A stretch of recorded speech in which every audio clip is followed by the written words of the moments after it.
Good afternoon. This is Robert Carter, SANY District Technology Coach, coming to you with SchoolTool. Today I'd like to go over how to set up your categories and attributes in SchoolTool for your gradebook. So let's start by going into my existing gradebook. Now you're going to see many of these things are already set up, but I'm going to go through the specifics on how they got there so that you can add and set up your own system.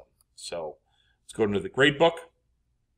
We are going to go into Gradebook Setup. Now, as I said, you already see 5 different categories that I already have established in my classroom. And if you were to do some quick math, you would notice that those would add up to 100%.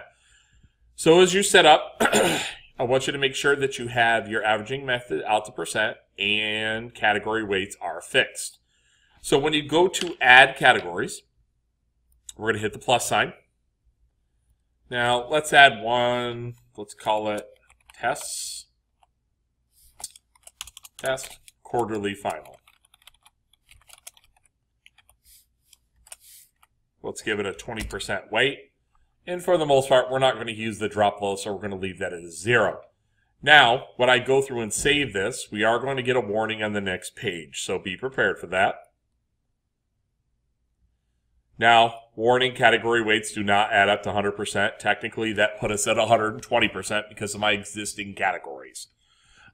You are going to see that warning when you first start your gradebook because your distributions will not be at 100% total at first. So don't be surprised if even you see this area right here.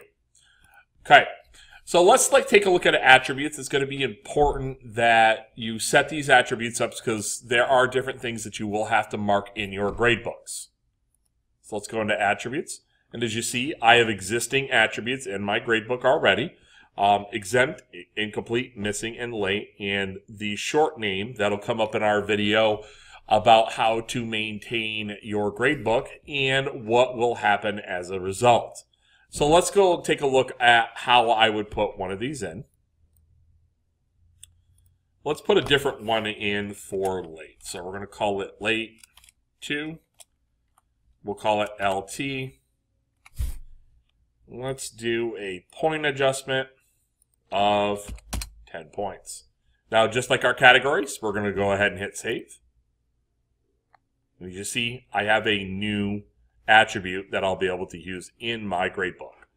I am going to delete this for now as I do not need 2 of them, but it's going to be important that you set up multiple different attributes. As I said, I've got exempt, incomplete, missing, and late. Missing is no credit. This would be the equivalent of a 0. Incomplete would just put a flag for the student and parent on that gradebook. Exempt obviously takes the student out of responsibility of doing the work. Maybe this is medical, maybe there's extenuating circumstances, and clearly, late work is going to cost them some points. Going back to the categories, I am going to take our extra one back out, but you could set up each one of these, make sure that they add up to 100%. You do have the possibility, if you are somebody who teaches multiple unique sections of a class, to import a default gradebook into your classroom using this plus sign. So maybe if you're teaching a language in a middle school or PE to multiple sections, this would be a good idea so that you do not have to set up a gradebook for each and every section.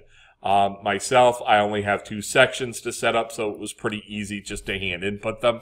But if you're somebody who has multiple sections to set up, you have to be careful to go to each one and make sure you set up your categories for each one of your gradebooks. Look to my next video on how to maintain your gradebook after you have got it set up so that you can add assignments, update student grades, and use attributes when necessary. Thank you, and I hope this video helps.